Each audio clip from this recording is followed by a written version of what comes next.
Je m'appelle Edison, j'ai 27 ans aujourd'hui.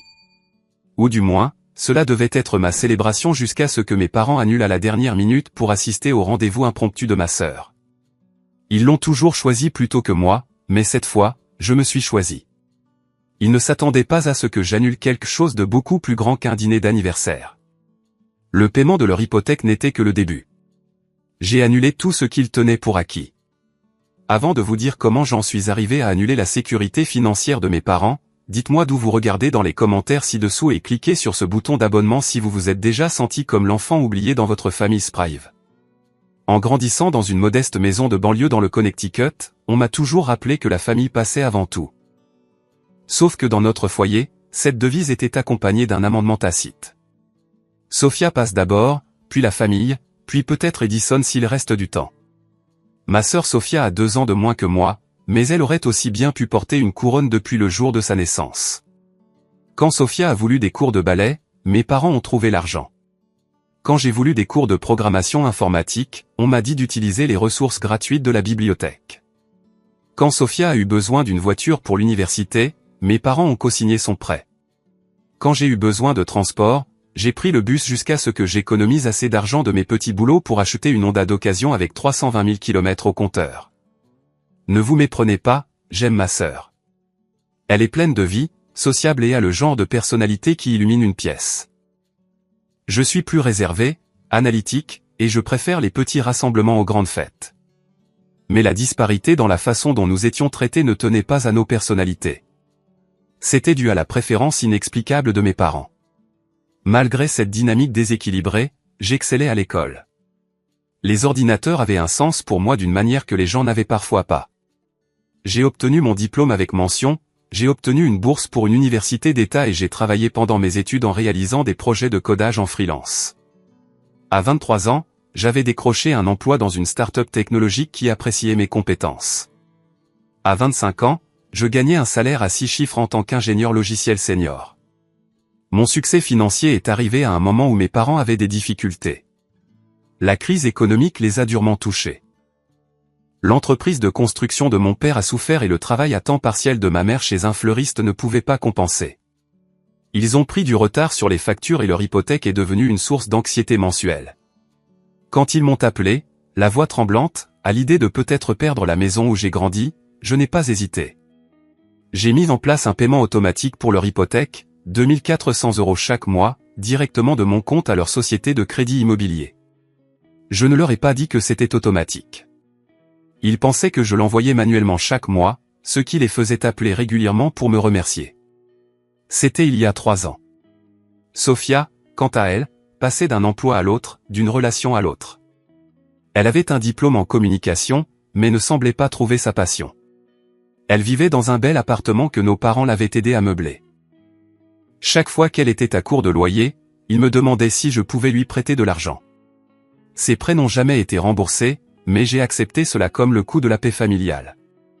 Ma relation avec Sophia était compliquée. Nous ne nous disputions pas, mais nous n'étions pas proches. Elle appelait quand elle avait besoin de quelque chose ou lors des réunions de famille. Elle savait que j'aidais financièrement nos parents, mais elle traitait cela comme si c'était simplement mon devoir en tant que celui qui avait réussi. Malgré tout cela, mes anniversaires sont restés des affaires modestes. Certaines années, ils ont été complètement oubliés au milieu des drames ou des besoins de Sophia. L'année dernière, mon dîner d'anniversaire a été reporté parce que Sophia avait eu une mauvaise rupture et avait besoin du soutien de la famille. J'ai compris et j'ai reporté. Ce dîner a finalement été annulé aussi, quand Sophia a eu des billets pour un concert et que papa et maman voulaient l'y conduire. Cette année devait être différente. J'ai eu 27 ans un samedi. Pas de conflit de travail, pas d'excuses. J'ai réservé une table au Riverside, un restaurant chic avec vue sur l'eau, 3 mois à l'avance. J'ai invité mes parents, Sophia, mon meilleur ami Marco et quelques collègues proches. Tout le monde a confirmé que j'allais enfin fêter ça correctement. Pas de manière extravagante, mais avec dignité et avec les personnes qui comptaient pour moi. J'ai même engagé un petit trio de jazz pour jouer pendant notre dîner. Sachant que mon père adorait le jazz, j'ai commandé un gâteau personnalisé qui recréait mon préféré d'enfance, chocolat avec un fourrage à la framboise et un glaçage à la crème au beurre. J'avais fait des folies pour un nouveau costume, bleu marine avec de fines rayures. Pour une fois, je voulais me sentir spécial. Maman et papa semblaient vraiment excités. On ne manquerait ça pour rien au monde, Eddie, avait dit maman. Papa avait ajouté 27 ans. Mon garçon est devenu un homme. Nous serons là, c'est sûr. Leur enthousiasme a alimenté mon optimisme. Peut-être que les choses étaient en train de changer. Peut-être qu'ils me voyaient enfin comme quelqu'un qui méritait aussi d'être célébré. Je me suis permis d'espérer que cet anniversaire marquerait un nouveau chapitre dans notre dynamique familiale. J'ai passé des semaines à planifier chaque détail, en m'assurant que tout le monde serait à l'aise et s'amuserait. J'ai recherché des vins qui complimenteraient le menu. J'ai préparé des sujets de conversation qui incluraient tout le monde. J'ai même créé un petit diaporama de photos de famille à afficher pendant le dessert, avec des moments où nous étions tous heureux ensemble. À l'approche du jour J, je ressentais un mélange d'excitation et de nervosité.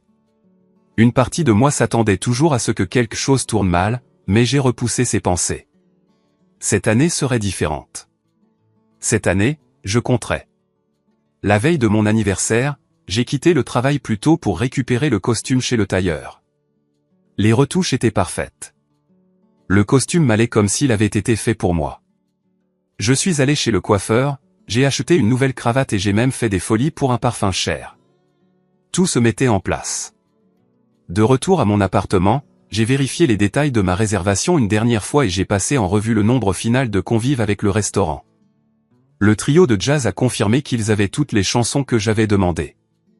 La pâtisserie a envoyé une photo du gâteau fini, et il avait l'air encore mieux que ce que j'avais imaginé. Pour la première fois depuis des années, j'étais vraiment excité par mon anniversaire. Vers 19 h, alors que j'arrangeais les sacs cadeaux que j'avais préparés pour chaque invité, mon téléphone a sonné. Le nom de maman s'est affiché à l'écran. « Salut maman », ai-je répondu joyeusement, je suis juste en train de mettre les dernières touches à la célébration de demain. Il y a eu une pause, puis un raclement de gorge. Edison, chérie, à propos de demain. Quelque chose dans son ton a fait chuter mon estomac. J'avais déjà entendu ce prélude. Qu'y a-t-il à propos de demain, ai-je demandé, sachant déjà ce qui allait arriver. Eh bien, quelque chose est arrivé avec Sophia. Elle a un rendez-vous demain soir avec Trevor Hampton. Tu sais, de la famille Hampton qui possède ses concessionnaires automobiles. Cela pourrait être vraiment important pour son avenir. Trevor Hampton. Je connaissais le nom de la famille grâce aux publicités locales. Ils étaient riches, des gens influents dans notre ville. Le genre de connexion que Sophia apprécierait. Maman, dis-je lentement. Demain, c'est mon dîner d'anniversaire. Nous avons prévu ça depuis des mois. Je sais, chérie. Et nous nous sentons très mal, mais cette opportunité pour Sophia est juste apparue aujourd'hui. Trevor l'a appelé à l'improviste. Il n'est en ville que pour le week-end. Donc Sophia annule mon dîner d'anniversaire pour un rendez-vous de dernière minute, ai-je précisé, la voix tendue. Eh bien, pas seulement Sophia. Ton père et moi devons y être aussi. Les parents de Trevor nous ont tous invités à les rejoindre à la maison pour le dîner. C'est important que nous fassions une bonne impression. Tu comprends, n'est-ce pas? Cela pourrait être un véritable tournant pour ta sœur. La maison, le restaurant le plus cher de la ville. L'ironie ne m'a pas échappé qu'ils annulaient mon dîner soigneusement planifié au Riverside pour assister à un repas plus extravagant ailleurs. Et mon anniversaire, maman? La réservation, le trio de jazz, le gâteau personnalisé. Tout est payé et confirmé. Oh, Edison, soupira-t-elle comme si j'étais déraisonnable. Tu peux fêter ton anniversaire n'importe quand. Tu as 27 ans, pas 7. Cette histoire avec Trevor pourrait affecter tout l'avenir de Sophia. Il lui plaît vraiment et sa famille est très bien connectée. La piqûre familière d'être secondaire m'a transpercé. Mon anniversaire pouvait être reporté, mais le rendez-vous impromptu de Sophia avec un type riche était inamovible. As-tu considéré que cela pourrait être important pour moi, ai-je demandé, luttant pour garder ma voix stable. Bien sûr que c'est important, chérie. Et nous te le rattraperons le week-end prochain. Je te promets que nous ferons quelque chose d'encore plus agréable le week-end prochain. Toujours repoussé à une autre fois, un autre jour qui était plus pratique pour tout le monde. J'avais déjà entendu cette promesse. Edison, es-tu toujours là? Oui, ai-je répondu sèchement. Ne sois pas contrarié, chérie. Sophia a vraiment besoin de cette opportunité, et tu es toujours si compréhensif. C'est ce que nous aimons chez toi. Tu es notre rock. Leur rock. Leur soutien financier. Leur fils fiable qui comprendrait toujours quand il était mis de côté pour Sophia. D'accord, dis-je enfin. Passez une bonne soirée demain. Merci de comprendre, Edison. C'est pour ça que tu es si spécial. Nous t'appellerons demain. D'accord. Je t'aime. L'appel s'est terminé, et je suis resté dans mon appartement silencieux, entouré des sacs cadeaux que j'avais préparés. Un pour maman, un délicat bracelet en argent avec sa pierre de naissance. Un pour papa, des disques de jazz vintage que j'avais chassés pendant des mois. Un pour Sophia, un journal en cuir personnalisé avec son nom gravé en or. J'ai appelé le restaurant pour réduire la réservation de 6 à 2 personnes. Marco viendrait quand même. Il connaissait mon histoire familiale et comprendrait. J'ai appelé la pâtisserie pour voir s'il pouvait réduire la taille du gâteau, mais il était trop tard. J'ai appelé le trio de jazz et leur ai payé leur cachet complet malgré le changement de programme. En faisant ces ajustements, j'ai senti quelque chose changer en moi. La tristesse était toujours là, mais en dessous, il y avait un sentiment croissant de clarté. Ce n'était pas un événement ponctuel ou une coïncidence malheureuse. C'était un schéma qui avait défini toute ma relation avec ma famille. Je me suis assis sur mon canapé, fixant le mur, tandis que la réalité s'installait. Rien n'avait changé depuis l'enfance. Je serais toujours celui qui devait comprendre, s'adapter, se sacrifier, et il tiendrait toujours pour acquis que je le ferais. Le pire n'était même pas l'annulation elle-même. C'était l'hypothèse dans la voix de ma mère que, bien sûr, je comprendrais. Bien sûr, je m'effacerais pour Sophia. Bien sûr, mon anniversaire, mes sentiments, mes efforts n'avaient pas vraiment d'importance.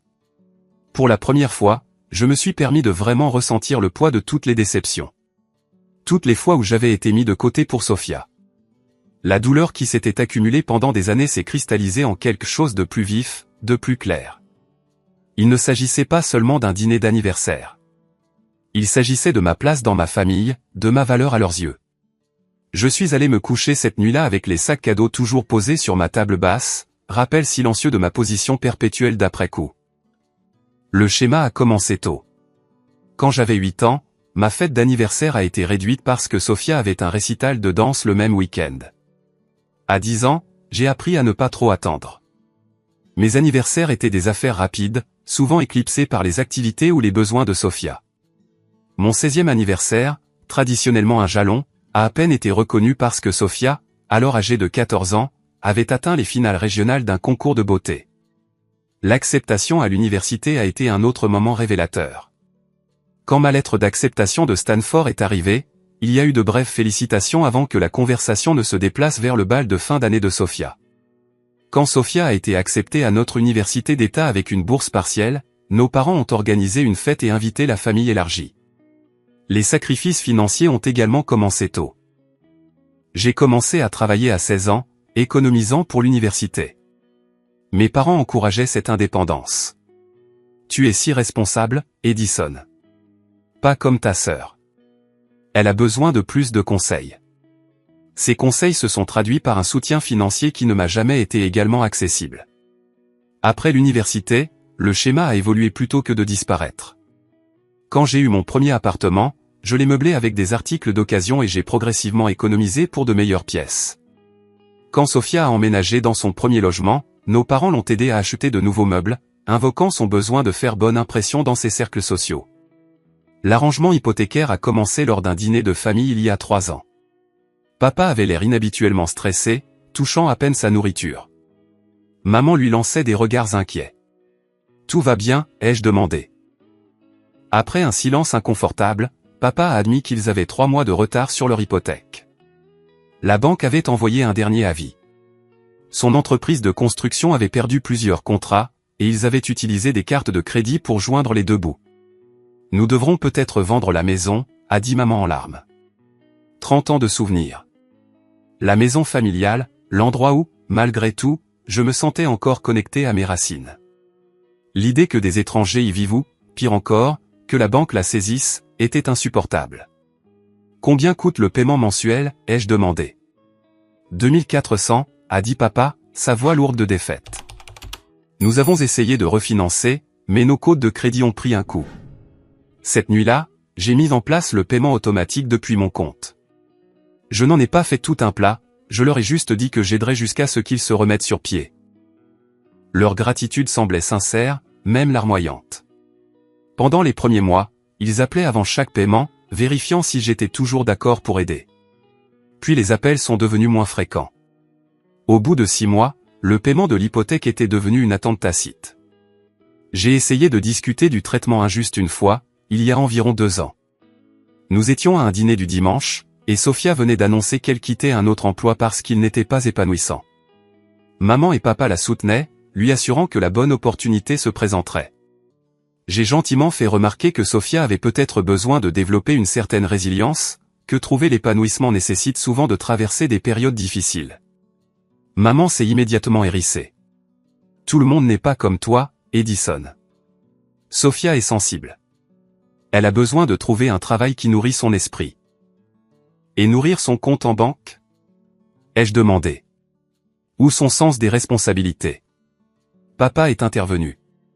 Ta sœur cherche sa voie. Nous devons la soutenir dans son parcours. Et mon parcours? Ai-je demandé. Est-ce qu'il bénéficie d'un soutien égal? La table est tombée silencieuse. Puis maman a tendu la main et m'a tapoté la main. Tu es différent, Edison. Tu as toujours été indépendant, tu as toujours connu ton chemin. Sophia a besoin de plus de conseils. Différent. Indépendant. Les mots de code pour « nous n'avons pas besoin de nous inquiéter pour toi » ou « nous n'avons pas besoin de te prioriser ». J'ai essayé la thérapie après ce dîner. Ma thérapeute, le docteur Rebecca Cohen, m'a aidé à comprendre que je n'étais pas fou de me sentir blessé. Elle a utilisé des termes comme « bouc émissaire familial » et « syndrome de l'enfant en or ». Elle a suggéré de fixer des limites, un concept qui m'était étranger en ce qui concerne la famille. J'ai lu des livres de développement personnel sur la dynamique familiale. J'ai rejoint des forums en ligne où d'autres partageaient des expériences similaires. J'ai appris que ma situation était étonnamment courante, que de nombreuses familles créent inconsciemment ces dynamiques déséquilibrées. Mais la connaissance n'a pas soulagé la douleur. Comprendre pourquoi mes parents favorisaient Sophia n'a pas rendu moins douloureux le fait qu'ils annulaient des projets avec moi pour elle ou qu'ils louaient ses efforts minimes tout en tenant pour acquis mes contributions substantielles. Les paiements de l'hypothèque ont continué mois après mois. 28 800 € par an s'écoulant de mon compte pour maintenir mes parents dans leur maison. Je n'en ai jamais parlé, je ne l'ai jamais utilisé comme levier. C'était ma façon de montrer mon amour. Même lorsque cet amour n'était pas retourné de manière égale. En plus de l'hypothèque, il y avait d'autres soutiens financiers. Quand papa a eu besoin d'un nouveau camion de travail, j'ai co-signé le prêt. Quand maman a voulu démarrer une petite entreprise de jardinage, j'ai fourni les fonds de démarrage. Quand leur toit a fui, j'ai payé les réparations. Pendant ce temps, les urgences financières de Sophia continuaient. Une réparation de voiture inattendue, un dépôt de garantie pour un nouvel appartement après une dispute avec une colocataire, une garde-robe professionnelle pour un emploi qu'elle a gardé pendant 3 mois. Chaque fois, mes parents appelaient pour expliquer pourquoi Sophia avait besoin d'aide, comment ce serait la chose qui la remettrait enfin sur les rails. Et chaque fois, je transférais l'argent, me disant que j'aidais ma famille. Mais dans des moments plus calmes, je me demandais si je ne faisais pas que permettre un système dysfonctionnel, un système qui ne changerait jamais tant que je continuerais à le soutenir. Le matin de mon 27e anniversaire, je me suis réveillé seul dans mon appartement. Pas encore d'appel, pas de SMS, juste l'écho de l'annulation d'hier qui résonnait encore dans mes oreilles. En préparant mon café, j'ai fait défiler mon application bancaire, regardant le paiement récurrent prévu pour la semaine prochaine, que j'avais intitulé « Hypothèque familiale ». 2400 €, mois après mois, année après année. Un retrait constant de mon compte qui reflétait les retraits émotionnels que ma famille faisait de moi. Toujours prendre, rarement redonner. Le paiement était prévu dans 5 jours. En regardant l'écran, quelque chose en moi a commencé à changer. Une petite voix qui chuchotait depuis des années devenait enfin plus forte. Peut-être qu'il était temps d'écouter. Mon véritable anniversaire est passé tranquillement. Marco est venu avec des plats à emporter du Riverside, une petite tentative de sauver la soirée. Nous avons mangé dans mon salon, la playlist de jazz que j'avais créée pour le dîner au restaurant jouant doucement en fond sonore. Ils t'ont encore planté. A dit Marco, ce n'était pas une question. Sophia a un rendez-vous avec Trevor Hampton. Ai-je répondu, essayant de garder une voix neutre. Un mari potentiel, apparemment. Toute la famille devait être là pour faire bonne impression. Marco a posé sa fourchette. Edison, ce n'est pas juste. Tu le sais, n'est-ce pas? J'ai hoché la tête lentement. Je l'ai toujours su. Je pensais juste. Je ne sais pas ce que je pensais. Que les choses finiraient par changer. Que si j'avais assez de succès, si je les soutenais assez, ils finiraient par me voir. Et maintenant? J'ai fait un geste vers mon appartement vide, vers le sac à dos toujours intact sur ma table basse. Maintenant, j'ai 27 ans, je suis assis dans mon appartement le jour de mon anniversaire pendant que ma famille est à la maison avec les Hampton, ne pensant probablement pas une seconde à moi. Qu'est-ce que tu vas faire à ce sujet? A demandé Marco. C'était la question, n'est-ce pas? Qu'est-ce que j'allais faire? Continuer comme je l'avais fait, finançant leur vie tout en acceptant ma place d'après-coup. Cette pensée a fait se tordre quelque chose en moi. Je ne sais pas encore, ai-je répondu honnêtement. Après le départ de Marco, je suis resté seul avec mes pensées. L'appartement semblait trop calme, trop vide. J'ai ouvert mon ordinateur portable et j'ai affiché mes informations bancaires, fixant la liste des paiements à la société hypothécaire de mes parents. 36 paiements sur 3 ans, 86 400 € au total. Que avais-je reçu en retour? Une gratitude occasionnelle qui s'estompait à mesure que les paiements devenaient une attente. Ma sœur continuait d'être la priorité. Mon dîner d'anniversaire pouvait être annulé sans véritable considération. J'ai pensé à ce que le docteur Cohen avait dit lors de notre dernière session. Les limites ne visent pas à contrôler les autres. Elles visent à clarifier ce que vous accepterez ou n'accepterez pas dans votre vie. Que étais-je prêt à accepter? La question a tourné dans mon esprit alors que je cliquais sur mes relevés bancaires, regardant toutes les façons dont j'avais soutenu financièrement ma famille tout en recevant peu de soutien émotionnel en retour. Vers minuit, j'ai appelé Marco. Je pense que je vais arrêter de payer leur hypothèque, ai-je dit quand il a répondu. Silence à l'autre bout du fil, puis. C'est un grand pas, Edison. Tu es sûr? Non, ai-je admis. Mais je n'arrête pas de penser à aujourd'hui, à tous les anniversaires et moments spéciaux qui ont été mis de côté pour Sophia. À la façon dont ils tiennent pour acquis que je continuerai à payer leur hypothèque pendant qu'ils m'annulent pour assister à son rendez-vous. Je ne peux plus le faire. De quoi as-tu peur qu'il se passe si tu arrêtes? A demandé Marco, sa voix douce. Qu'il soit en colère. Qu'il perde la maison. Qu'il me coupe les ponts émotionnellement. Te fournissent-ils vraiment un soutien émotionnel? Maintenant, la question m'a frappé durement. L'était-il? L'appel téléphonique occasionnel, les dîners de famille où Sophia était le centre d'attention, les anniversaires qui pouvaient être reportés ou oubliés. Était-ce un soutien émotionnel? J'ai peur qu'il confirme ce que j'ai toujours soupçonné. Ai-je dit finalement, que je ne compte pour eux que pour ce que je fournis, pas pour qui je suis? Et si c'est vrai, ne préférerais-tu pas le savoir? Le ferais-je? La question m'a tenu éveillé la majeure partie de la nuit. Le matin, l'épuisement avait dissipé mes dernières hésitations. Je savais ce que je devais faire. Je me suis assis à mon bureau et j'ai ouvert mon application bancaire. Le paiement récurrent était là, prévu dans 5 jours. Mon doigt planait sur le bouton « Annuler le paiement récurrent ». Allais-je vraiment le faire? Couper le soutien financier qui avait été une constante pendant 3 ans. Le soutien qui, dans mon esprit, avait été ma façon de prouver ma valeur à ma famille. J'ai pensé à la voix de ma mère au téléphone. Tu peux fêter ton anniversaire n'importe quand. Le rejet désinvolte de quelque chose d'important pour moi. L'hypothèse que je comprendrais, m'adapterais, m'effacerait pour Sophia. Toujours pour Sophia. Avant de pouvoir me remettre en question, j'ai appuyé sur le bouton. Une boîte de dialogue de confirmation est apparue. Êtes-vous sûr de vouloir annuler ce paiement récurrent? J'ai cliqué sur oui. Et voilà, c'était fait. La bouée de sauvetage que j'avais fournie à mes parents était coupée. Le paiement de l'hypothèque ne passerait pas la semaine prochaine. Une vague d'anxiété m'a immédiatement envahi. Que avais-je fait? Devais-je l'annuler? Remettre en place le paiement. J'ai pris une profonde inspiration et j'ai fermé l'ordinateur portable. Non. C'était nécessaire. C'était une limite que je devais fixer. Pour une fois, je devais prioriser mon propre bien-être émotionnel par rapport au confort financier de ma famille. J'ai passé le reste de la journée dans un état d'anticipation nerveuse. Une partie de moi s'attendait à un appel immédiat de mes parents, comme s'ils allaient sentir ce que j'avais fait. Mais aucun appel n'est venu. Ils n'ont même pas envoyé de SMS pour me souhaiter un joyeux anniversaire.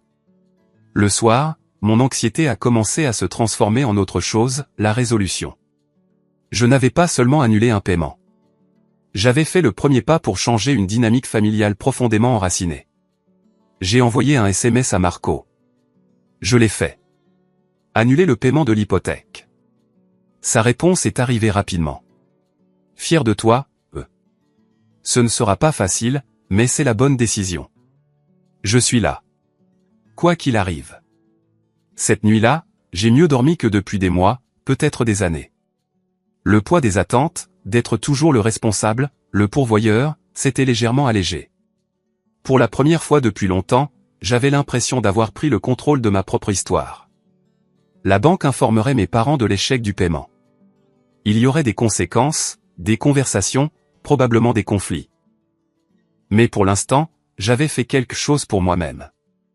J'avais dit, dans le seul langage que ma famille semblait comprendre, que je comptais aussi. 5 jours se sont écoulés sans contact de ma famille. Pas de vœu d'anniversaire en retard, pas de mention de la façon dont le dîner avec les Hampton s'était déroulé, juste le silence, comme si j'avais cessé d'exister une fois que je n'étais plus nécessaire pour quoi que ce soit. Le 6e jour, mon téléphone a explosé de notifications. 3 appels manqués de maman, 2 de papa, et un SMS de Sophia. Qu'est-ce que tu fous, Edison? Appelle maman et papa maintenant. Je savais ce qui s'était passé. Le paiement de l'hypothèque n'avait pas été traité. La banque les avait informés. Le moment de vérité était arrivé. J'ai attendu 1 heure avant de rappeler, utilisant ce temps pour me recentrer. Quand j'ai finalement composé le numéro, maman a répondu dès la première sonnerie. Edison, Dieu merci. Il y a eu une erreur avec le paiement de l'hypothèque. La banque dit que ça n'est pas passé. Peux-tu régler ça tout de suite? Il nous facture des frais de retard. Sa voix était aiguë de panique, mais il y avait aussi un ton indubitable d'attente. Bien sûr, je réglerai ça. Bien sûr, je remettrai tout en ordre. Ce n'est pas une erreur, maman, ai-je dit calmement. J'ai annulé le paiement automatique. Silence à l'autre bout du fil. Puis, tu as fait quoi? Pourquoi ferais-tu ça? Parce que j'ai décidé que je ne paierai plus votre hypothèque. Edison, ce n'est pas drôle. Nous comptons sur cet argent. Tu sais que nous ne pouvons pas faire le paiement seul en ce moment. Je sais. Ai-je dit, c'est l'arrangement depuis 3 ans. Je paie votre hypothèque et en retour, je suis traité comme un après-coup dans la famille. De quoi parles-tu? Est-ce à propos de ton dîner d'anniversaire? Nous avons expliqué pourquoi nous devions reporter. Sophia avait ce rendez-vous important. Ce n'est pas seulement à propos du dîner, maman. C'est à propos d'années à être mis de côté pour Sophia. C'est à propos de mon anniversaire annulé sans une seconde pensée pendant que vous alliez tous à la maison avec les Hampton. Alors c'est ça, une sorte de vengeance? Tu nous punis parce que tu es jaloux de ta sœur. Sa réponse m'a piqué, mais je suis resté ferme. Ce n'est pas de la vengeance ou de la jalousie. C'est moi qui fixe une limite. Je ne vais pas continuer à soutenir financièrement une famille qui ne me soutient pas émotionnellement. Je n'arrive pas à croire ce que j'entends après tout ce que nous avons fait pour toi. Qu'est-ce que vous avez fait pour moi exactement, maman? Ces 3 dernières années, quel soutien m'avez-vous apporté qui se compare aux 86 400 € que j'ai payés pour votre hypothèque? Nous sommes tes parents. Nous t'avons élevé. Comment oses-tu mettre un prix sur la famille? Je ne suis pas celui qui a mis un prix sur la famille. Vous l'avez fait quand vous avez clairement montré que le rendez-vous de Sophia valait plus que la célébration de mon anniversaire. J'ai entendu des voix étouffées. Puis papa a pris la ligne. Edison, qu'est-ce qui se passe? Ta mère est contrariée. J'ai annulé le paiement de l'hypothèque. Papa, je n'en ferai plus. Une longue pause. Fils, si tu es contrarié pour ton anniversaire, nous pouvons en parler. Mais cette situation de l'hypothèque est sérieuse. Nous pourrions perdre la maison. Je comprends ça. Je le comprends depuis 3 ans, c'est pourquoi je la paie. Mais je ne peux plus le faire. Pas quand il est si clair où je me situe dans cette famille. Qu'est-ce que ça veut dire où tu te situes? Tu es notre fils. Nous t'aimons. Vraiment, papa? Parce que de là où je suis, il semble que je ne sois apprécié que pour ce que je fournis, pas pour qui je suis. Une autre voix en arrière-plan. Sophia, laisse-moi lui parler. Disait-elle. Puis Sophia était au téléphone, sa voix vive. Edison, qu'est-ce qui ne va pas chez toi? Maman et papa paniquent à cause de l'hypothèque. Tu dois régler ça. Salut à toi aussi, Sophia. Comment s'est passé ton rendez-vous avec Trevor Hampton? C'est de ça qu'il s'agit. Tu fais une crise parce qu'on a manqué ton dîner d'anniversaire. Grandi, Edison. Ce n'était qu'un dîner.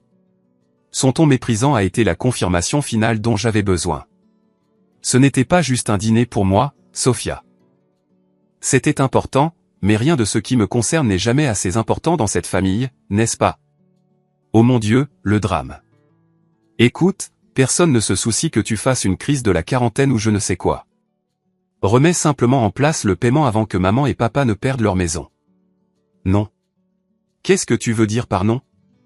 Je veux dire non, Sophia, je ne remets pas en place le paiement. Je ne sauve plus tout le monde. Pour une fois, mes besoins comptent aussi. Elle a ricané. Quel besoin? Tu as tout. Le super job, le bel appartement, l'argent. De quoi pourrais-tu avoir besoin de plus? Le respect. Ai-je dit simplement, la reconnaissance. La courtoisie de base de ne pas voir mon anniversaire annulé pour ton rendez-vous. Incroyable. Tu vas vraiment laisser maman et papa perdre leur maison parce que tes sentiments sont blessés. Qui fait ça? Quelqu'un qui se défend enfin. J'ai entendu des bruits. Maman. Maman était de retour au téléphone, sa voix larmoyante. Edison, s'il te plaît. Nous ne pouvons pas perdre cette maison. Tous nos souvenirs sont ici. Ton enfance, l'enfance de Sophia. S'il te plaît, ne fais pas ça. Le chantage affectif, la manipulation émotionnelle. Tout était si familier. Et pour la première fois, je pouvais le voir clairement pour ce que c'était. Je suis désolé, maman. J'ai pris ma décision. Vous devrez trouver un autre moyen de payer l'hypothèque. Nous n'avons pas d'autre moyen. Tu le sais. Alors il est peut-être temps de vendre la maison et de trouver quelque chose de plus abordable. Comment peux-tu être si cruel? Sanglota-t-elle. Après tout ce que nous avons fait pour toi. Et voilà encore. Le vague, tout, qu'il prétendait avoir fait pour moi, sans détail. Parce qu'il n'y en avait aucun, pas ces dernières années en tout cas. Je dois y aller. Maman, j'ai une réunion. Edison, n'ose pas raccrocher ce téléphone. Nous devons régler ça maintenant. Il n'y a rien à régler. Ai-je dit. Ma décision est finale. Je vous suggère d'appeler la banque et de voir quelles options vous avez. J'ai mis fin à l'appel et j'ai éteint mon téléphone. Mes mains tremblaient, mais il y avait aussi un étrange sentiment de calme qui m'envahissait. Je l'avais fait. J'avais tenu bon. Le lendemain, j'ai rallumé mon téléphone pour trouver d'autres appels manqués, des SMS en colère et même un email de papa avec pour objet « Réunion de famille urgente ». L'email était bref. Edison, nous devons parler de cette situation de l'hypothèque en famille. Ta mère et moi organisons un dîner demain à 18h. Sois là. Ce n'était pas une demande. C'était un ordre. L'ancien Edison aurait obtempéré immédiatement, désireux d'arranger les choses, d'être le fils responsable qu'ils attendaient. Mais je n'étais plus cet Edison. J'ai répondu, je serai là à 18h.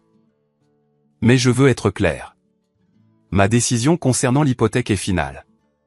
Je viens pour parler, pas pour être culpabilisé et changer d'avis. Le lendemain soir, je suis arrivé chez mes parents à 18h précise. La maison que j'avais payée, la maison qui contenait les souvenirs d'être toujours le second. Maman a ouvert la porte, son expression un mélange de colère et d'anxiété. Entre, dit-elle sèchement. Nous sommes dans la salle à manger. Papa et Sophia étaient déjà assis à table. Aucune nourriture n'avait été préparée. Ce n'était pas vraiment un dîner. C'était une intervention. J'ai pris la chaise vide en face de Sophia, sentant 3 paires d'yeux fixés sur moi. Edison, comment ça papa, sa voix sombre. Nous devons comprendre ce qui se passe. Ce comportement ne te ressemble pas.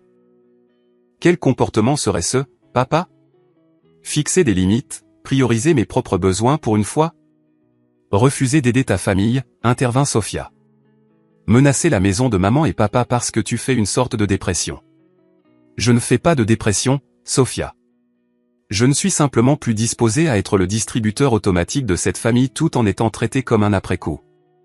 Maman Alta. Un distributeur automatique? C'est comme ça que tu nous vois? Comme si nous t'utilisions pour ton argent? N'est-ce pas le cas? Ces 3 dernières années, j'ai payé votre hypothèque, co-signé le prêt du camion de papa, financé le démarrage de ton entreprise de jardinage, réparé le toit et prêté de l'argent à Sophia au moins 6 fois. De l'argent qui n'a jamais été remboursé, soit dit en passant. Nous avons traversé une mauvaise passe, se défendit papa. Tu sais, mon entreprise a eu des difficultés. Je le sais. Je sais aussi que la semaine dernière, alors que j'étais excité pour mon dîner d'anniversaire que j'avais passé des mois à planifier, vous avez tous annulé sans une seconde pensée parce que Sophia avait un rendez-vous. C'était différent, insista maman. C'était une opportunité importante pour Sophia. Et mon anniversaire n'était pas important? Le restaurant que j'ai réservé des mois à l'avance. Le trio de jazz que j'ai engagé parce que papa adore le jazz. Le gâteau personnalisé qui recréait mon préféré d'enfance. Rien de tout cela n'avait assez d'importance pour que nous maintenions nos projets. Une lueur de quelque chose traversa le visage de papa. La surprise, peut-être? Ou le premier soupçon de prise de conscience. Tu as engagé un trio de jazz, demanda-t-il doucement. Oui, papa. Et je t'ai offert des disques vintage en cadeau. Ils sont toujours dans mon appartement. Nous ne nous en sommes pas rendus compte, commença maman. Exactement. Vous ne vous en êtes pas rendu compte parce que vous n'avez pas demandé. Vous ne vous êtes pas assez soucié de ce que le dîner signifiait pour moi. Vous avez simplement supposé que je comprendrais que je m'effacerais pour Sophia, comme je le fais toujours. Donc, tu nous punis parce qu'on a manqué ton anniversaire, dit Sophia en roulant des yeux. Vraiment mature, Edison. Ce n'est pas une punition, Sophia. C'est une conséquence. Pendant des années, j'ai donné et donné à cette famille, financièrement et émotionnellement. Je me suis effacé, j'ai reporté, j'ai compris, je me suis adapté, et en retour, on m'a tenu pour acquis, on m'a négligé, on m'a rejeté. Ce n'est pas vrai, protesta maman. Nous apprécions tout ce que tu fais. Vraiment?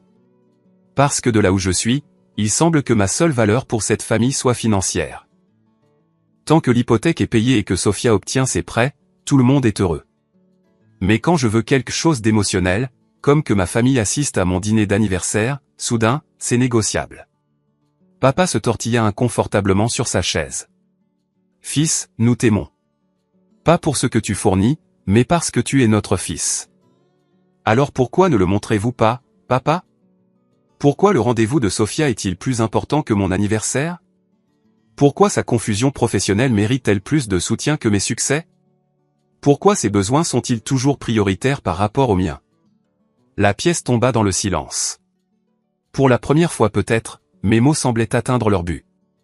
Nous n'avons jamais voulu te faire sentir moins important, dit finalement maman, sa voix plus petite. L'intention n'a pas d'importance, maman. L'impact en a. Et l'impact a été clair dans cette famille. Je passe en second, toujours. Sophia se leva brusquement. C'est ridicule. Alors on a manqué ton dîner d'anniversaire. Ça arrive. Ça ne justifie pas de menacer la maison de maman et papa. Assieds-toi, Sophia. Dit papa, son ton étonnamment ferme. Écoutons Edison. Sophia parut choquée mais obtempéra, croisant les bras sur la défensive. Je ne menace rien, continuai-je. Je ne suis simplement plus disposé à être financièrement responsable de cette famille tout en étant émotionnellement négligé. J'ai passé 3 ans et plus de 86 000 € à vous soutenir tous. En retour, j'ai vu Sophia être renflouée à plusieurs reprises, mes réussites minimisées, et mon anniversaire annulé pour un rendez-vous qui n'aboutirait peut-être même à rien. Trevor ne m'a pas rappelé. Si tu veux tout savoir, marmonna Sophia.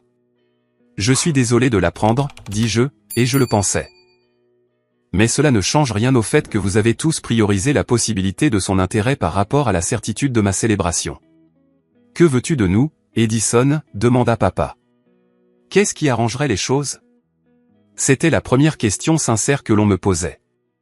Je veux être apprécié dans cette famille pour qui je suis, pas pour ce que je fournis.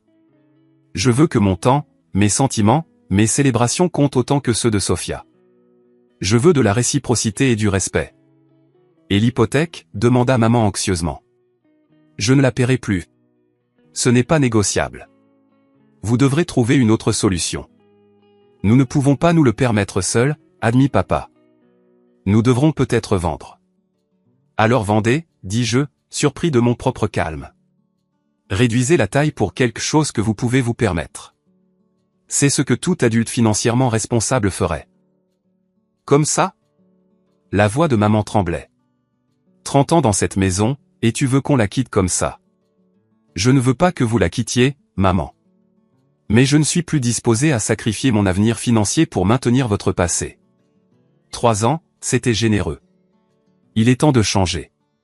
Le silence qui suivit était lourd du poids de la vérité enfin dite à voix haute. La semaine qui a suivi notre confrontation a été tendue. Mes parents ont appelé la banque pour expliquer la situation et demander des options. Comme je m'y attendais, la banque n'a montré aucune sympathie. 3 paiements manqués déclencheraient une procédure de saisie. Ils devaient soit effectuer le paiement, soit prendre des dispositions immédiatement. Papa m'a appelé, sa voix tendue mais moins accusatrice qu'auparavant. La banque ne bougera pas, Edison. Soit nous payons, soit nous perdons la maison.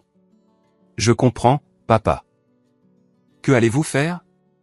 Un lourd soupir. Nous rencontrons un agent immobilier demain. Si nous vendons maintenant, nous pouvons rembourser l'hypothèque et peut-être avoir assez pour un acompte sur un endroit plus petit. La nouvelle aurait dû me faire sentir victorieux, mais au lieu de cela, j'ai ressenti un mélange complexe de tristesse et de soulagement. Triste que cela en soit arrivé là, mais soulagé qu'il fasse enfin face à la réalité financière. Je pense que c'est une sage décision, papa. Ta mère le prend mal. Cette maison, ça a été toute notre vie d'adulte. Je sais. Je suis désolé que ce soit difficile, mais je pense qu'à long terme, vivre selon vos moyens apportera plus de paix que de lutter pour maintenir quelque chose que vous ne pouvez pas vous permettre. Une pause, puis. Quand es-tu devenu si sage? J'ai eu beaucoup de temps pour réfléchir à ces choses, papa. À ce qui est durable et ce qui ne l'est pas. Pas seulement financièrement, mais aussi émotionnellement. Une autre pause. J'ai réfléchi à ce que tu as dit, sur le fait de toujours mettre Sophia en premier. Je ne l'ai jamais vu de cette façon, mais avec le recul, il y a peut-être une part de vérité là-dedans. C'était la chose la plus proche d'une reconnaissance que j'ai jamais reçue de sa part. Merci, papa. Ça me fait beaucoup de bien d'entendre ça. La conversation s'est terminée à l'amiable, un petit pas vers la guérison. Sophia acceptait moins bien la nouvelle réalité. Elle m'a envoyé un texto quelques jours plus tard. Contente maintenant? Maman pleure depuis des jours à l'idée de perdre la maison. J'ai répondu, je ne suis heureux de la douleur de personne, mais je pense que ce changement est nécessaire pour tout le monde. Facile à dire pour toi depuis ton appartement de luxe que nous t'avons aidé à obtenir. C'était une nouvelle pour moi. Qu'est-ce que tu veux dire par vous m'avez aidé à obtenir mon appartement? Maman et papa ont co-signé ton premier bail. Tu te souviens quand tu débutais? Elle faisait référence à un bail de 6 mois sur un studio il y a 7 ans, juste après avoir obtenu mon diplôme universitaire. Ils avaient co-signé parce que je n'avais pas encore de crédit établi, bien que j'aie les revenus pour couvrir le loyer. C'était il y a 7 ans, Sophia. Et ils n'ont rien payé. Ils ont juste co-signé. Je suis financièrement indépendant depuis que j'ai 18 ans. Peu importe, le fait est que la famille est censée s'entraider. Tu es égoïste. J'ai aidé pendant 3 ans, Sophia. 86 400 € rien que pour les paiements de l'hypothèque, sans compter tout l'autre soutien financier. Que as-tu contribué?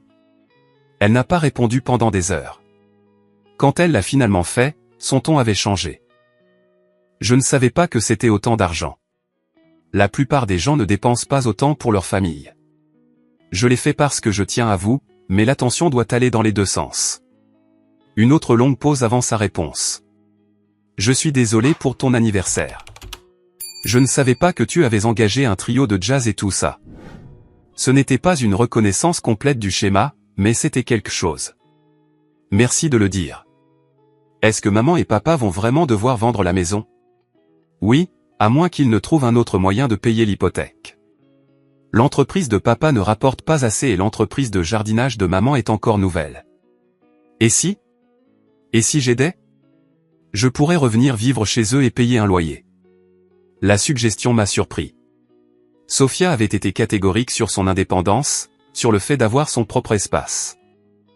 C'est entre toi et eux, Sophia, mais ça aiderait probablement. Une semaine plus tard, maman a appelé avec des nouvelles. Nous avons trouvé une maison de ville à environ 20 minutes d'ici. C'est plus petit, mais c'est sympa. Et avec la valeur nette de cette maison, nous pouvons l'acheter directement. Pas d'hypothèque. Ça a l'air parfait, maman. La liberté financière sera un bon changement. Sophia emménage aussi temporairement avec nous. Elle va payer un loyer pour aider avec les charges et les impôts fonciers. Je pense que c'est génial. Vraiment? Une hésitation? Puis. Nous aimerions que tu viennes voir le nouvel endroit avec nous avant que nous ne fassions une offre. Ton opinion compte pour nous, Edison. Ces mots, ton opinion compte, m'ont profondément touché. Je serais heureux de le faire, maman. La maison de ville était en effet plus petite que leur maison actuelle, mais elle était bien entretenue et dans une communauté agréable. 2 chambres au lieu de 4, un jardin modeste au lieu de leur demi-acre actuel. Mais c'était dans leurs moyens, quelque chose qu'ils pouvaient se permettre sans difficulté. Alors que nous visitions l'espace, maman a passé son bras sous le mien, quelque chose qu'elle n'avait pas fait depuis des années. Qu'en penses-tu, Edison? Pourrais-tu nous voir ici? Je pense que c'est parfait pour votre prochain chapitre, maman. C'est confortable, mais pas à l'étroit. Gérable, mais toujours confortable. Papa a hoché la tête en signe d'accord.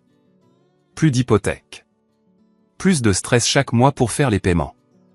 Il y a quelque chose d'attrayant dans cette simplicité. Ils ont fait une offre ce jour-là, qui a été acceptée. Le calendrier était rapide. 30 jours pour conclure les 2 transactions. Un tourbillon d'emballage, de tri, de réduction. J'ai proposé d'aider au déménagement et, à ma surprise, ils ont accepté. Avec gratitude plutôt qu'avec attente. La dynamique changeait subtilement mais sensiblement pendant le processus de déménagement. Papa et moi avons eu un moment seul en transportant des boîtes jusqu'au camion. Edison, dit-il en posant une boîte lourde et en s'essuyant le front. Je veux que tu saches quelque chose. Je suis fier de toi. Pas seulement pour ton succès, mais pour t'être défendu. Ça n'a pas dû être facile de nous confronter comme ça. Ça ne l'a pas été, ai-je admis. J'étais terrifié.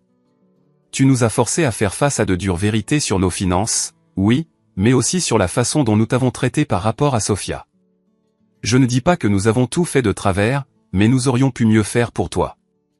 Ces mots ont été un baume sur des années de blessures. Merci, papa.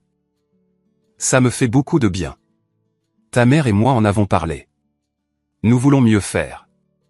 Être plus conscient de l'équilibre entre toi et ta sœur. Il faudra peut-être du temps pour que les vieilles habitudes changent, mais nous essayons. J'ai hoché la tête, ressentant un optimisme prudent. C'est tout ce que je peux demander. Le jour de leur emménagement dans la maison de ville, j'ai apporté un cadeau de pendaison de crémaillère, un petit tourne-disque de jazz pour le salon, ainsi que les disques vintage que j'avais initialement achetés pour l'anniversaire de papa. Maman a pleuré en l'ouvrant. Oh, Edison, c'est parfait. Alors que papa installait le tourne-disque, Sophia s'est approchée de moi maladroitement. Je t'ai aussi apporté quelque chose, dit-elle en me tendant un petit paquet emballé. À l'intérieur se trouvait une carte d'anniversaire en retard et un chèque cadeau pour Riverside, le restaurant où mon dîner annulé devait avoir lieu. J'ai pensé qu'on pourrait y aller un de ces jours, dit-elle, sans vraiment me regarder dans les yeux. Juste nous, pour parler et tout ça. C'était un petit geste, mais significatif. J'aimerais bien ça, Sophia. Merci. Ce soir-là, alors que nous étions assis dans leur nouveau salon, plus petit mais en quelque sorte plus chaleureux que l'ancienne maison, papa a mis un des disques de jazz. Les notes familières ont rempli l'espace, créant un moment de paix après des semaines de tension. Un toast, dit papa en levant son verre. Au nouveau départ, à l'honnêteté même quand c'est difficile, et à la famille, qui est plus qu'une simple maison ou de l'argent. C'est se voir les uns les autres. Vraiment se voir les uns les autres. Nous avons trinqué. Le son était brillant et plein d'espoir dans le nouvel espace. 2 mois passèrent rapidement. Le printemps céda la place au début de l'été, apportant avec lui un sentiment de renouveau qui semblait correspondre à l'évolution de notre famille. Mes parents s'étaient installés dans leur maison de ville avec une facilité surprenante. Sans le fardeau de l'hypothèque, ils semblaient plus légers, plus présents. L'entreprise de papa avait légèrement repris, et l'entreprise de jardinage de maman gagnait des clients locaux. Ils n'étaient pas riches, mais ils s'en sortaient seuls, ce qui semblait leur donner une fierté nouvelle. Sophia avait en effet emménagé avec eux, payant temporairement un loyer comme promis. Cet arrangement avait créé en elle une maturité inattendue. Elle avait trouvé un emploi dans une agence de marketing et s'y tenait, rentrant à la maison avec des histoires de projets et de collègues plutôt que des plaintes sur le fait de ne pas être appréciée. Quant à moi, j'avais continué mes séances de thérapie avec le docteur Cohen, travaillant sur les émotions complexes qui avaient émergé pendant la confrontation et ses suites. La culpabilité s'insinuait encore occasionnellement, mais elle était moins écrasante maintenant, équilibrée par un sentiment croissant d'estime de soi. Le changement le plus significatif est survenu 6 semaines après le déménagement. Mes parents ont appelé et m'ont invité à dîner dans leur maison de ville. « Nous voulons fêter ton anniversaire correctement », a dit maman. « Nous savons qu'il est tard, mais c'est important pour nous. » Quand je suis arrivé, j'ai été surpris de trouver leur petite salle à manger décorée de bannières d'anniversaire de bon goût. Un gâteau au chocolat avec un fourrage à la framboise et un glaçage à la crème au beurre trônait sur le comptoir, presque identique à celui que j'avais commandé pour ma célébration annulée. Nous avons demandé à la pâtisserie de le refaire, a expliqué papa en voyant ma surprise. D'après ta description. Le dîner était simple mais attentionné. Tous mes plats préférés préparés avec soin. Pas de trio de jazz, mais papa avait créé une playlist de standards de jazz qui jouait doucement en fond sonore. Après le dîner, maman a sorti une petite boîte emballée. Ce n'est pas grand-chose, mais nous voulions que tu aies quelque chose de significatif. À l'intérieur se trouvait une montre vintage qui avait appartenu à mon grand-père. Papa a toujours dit que celle-ci serait à toi un jour, a expliqué maman. Nous avons pensé, pourquoi attendre? Tu devrais l'avoir maintenant. La montre était magnifique, un classique horloger avec une valeur sentimentale qui dépassait de loin toute valeur monétaire. Je ne sais pas quoi dire, ai-je réussi à dire, vraiment ému. Tu n'as rien besoin de dire, a répondu papa. Sache juste que nous sommes désolés, Edison. Désolé pour les fois où nous t'avons fait sentir moins important, moins apprécié. Tu mérites mieux de notre part. Nous ne pouvons pas changer le passé, a ajouté maman. Mais nous pouvons travailler sur l'avenir, en étant plus attentifs, plus équitables dans la façon dont nous te traitons, toi et Sophia. En parlant de Sophia, elle avait été inhabituellement silencieuse pendant le dîner. Maintenant, elle a poussé une carte sur la table vers moi. Je t'ai aussi apporté quelque chose. À l'intérieur de la carte se trouvait une note manuscrite. Edison, j'ai beaucoup réfléchi à ce que tu as dit, sur le fait que j'ai été la préférée toutes ces années. Je ne l'avais jamais vu de cette façon avant, mais avec le recul, je vois que tu avais raison. Je suis désolé de t'avoir tenu pour acquis et de ne pas avoir apprécié tout ce que tu as fait. Je travaille à être plus autonome et moins égoïste. Merci pour le rappel à l'ordre, même si c'était difficile à entendre. Amour, Sophia. Attaché à la carte se trouvait un chèque de 1000 €. Ce n'est pas beaucoup par rapport à ce que tu m'as donné, dit-elle. Mais c'est un début. Je vais rembourser tous ces prêts éventuels. Le geste, plus que l'argent lui-même, représentait un changement significatif dans notre relation. Merci, dis-je en les regardant tour à tour. Cela signifie plus que vous ne le pensez. Alors que nous mangions le gâteau et parlions, j'ai réalisé que quelque chose avait fondamentalement changé dans notre dynamique familiale. Il y avait plus d'écoute, plus de conscience des contributions et des besoins de chacun, plus d'équilibre. Les changements n'étaient pas parfaits ou complets. De vieux schémas refaisaient parfois surface. Maman se concentrait encore parfois davantage sur les histoires de Sophia. Papa faisait encore parfois des suppositions sur ma volonté d'aider avec des problèmes techniques sans demander d'abord. Mais maintenant, quand ces choses se produisaient, je me sentais à l'aise pour m'exprimer. Maman, je partageais quelque chose sur mon travail avant que Sophia ne commence à parler. Ou, papa, S'il te plaît, demande si j'ai le temps d'aider plutôt que de supposer. Et remarquablement, ils écoutaient. Ils s'ajustaient. Ils respectaient les limites que je fixais. Notre relation évoluait vers quelque chose de plus sain, de plus réciproque. Je n'étais plus le distributeur automatique de la famille ou l'éternel après-coup. J'étais le fils et le frère d'Edison, un membre à part entière et égal de la famille. Le processus de guérison n'était pas linéaire. Il y a eu des moments gênants, de vieilles blessures qui ont refait surface, des malentendus qui ont dû être éclaircis. Mais à chaque conversation honnête, à chaque reconnaissance des déséquilibres passés, nous avons avancé. J'ai continué à aider ma famille quand je le pouvais, mais maintenant c'était par choix plutôt que par obligation ou par recherche de validation. J'ai aidé papa à créer un site web pour son entreprise de construction. J'ai conseillé maman sur la mise à l'échelle de son entreprise de jardinage. J'ai relu le CV de Sophia quand elle a décidé de postuler pour une promotion. Mais j'ai aussi maintenu mes limites. Quand ils m'ont invité à un événement familial qui entrait en conflit avec des projets que j'avais déjà faits avec des amis, j'ai refusé poliment mais fermement. Je me suis déjà engagé pour autre chose ce jour-là. Peut-être pouvons-nous reporter au week-end suivant. Et ils l'ont fait, sans chantage affectif ni manipulation. Juste une simple acceptation que mon temps et mes engagements comptaient aussi. Le changement le plus profond, cependant, était en moi. Le poids du ressentiment que j'avais porté pendant des années s'était allégé. Je ne ressentais plus le besoin de prouver ma valeur par un soutien financier ou une adaptation constante. J'avais trouvé ma voie et, ce faisant, j'avais découvert un nouveau sentiment de paix. Le docteur Cohen l'appelait « reprendre mon pouvoir personnel », et cela me semblait juste. J'avais pris le contrôle de ma place dans le récit familial, refusant d'accepter le rôle de soutien perpétuel sans soutien réciproque. Le parcours ne visait pas la vengeance ou la punition, comme ma famille l'avait craint au départ. Il s'agissait d'établir un équilibre, de créer des schémas plus sains qui nous permettaient à tous d'être vus et appréciés pour ce que nous étions, pas seulement pour ce que nous pouvions fournir. En fin de compte, annuler ce paiement d'hypothèque était bien plus qu'une question d'argent. Il s'agissait d'envoyer un message que je comptais aussi. Que mon anniversaire méritait d'être célébré, que mes sentiments méritaient d'être pris en considération, que je n'étais pas seulement une ressource à exploiter en cas de besoin et à ignorer quand c'était gênant. Et d'une manière ou d'une autre, à travers la douleur et la confrontation, ce message avait enfin été entendu. Alors que l'été s'épanouissait pleinement, je me suis surpris à attendre avec impatience les réunions de famille plutôt qu'à les redouter. J'ai trouvé de la joie dans nos interactions plutôt que de la douleur refoulée. J'ai trouvé une connexion authentique plutôt que des échanges transactionnels. Ce n'était pas parfait, mais c'était un progrès. Un progrès réel et significatif, et cela valait plus que n'importe quel paiement d'hypothèque ne pourrait jamais valoir.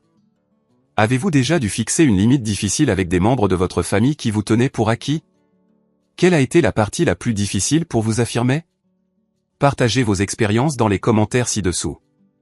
Si cette histoire vous a touché, veuillez cliquer sur le bouton « J'aime » et vous abonner pour entendre d'autres histoires sur la recherche de la force et de l'estime de soi dans des relations difficiles. Merci de votre écoute et n'oubliez pas, parfois la chose la plus aimante que vous puissiez faire pour les autres et pour vous-même est d'établir des limites saines.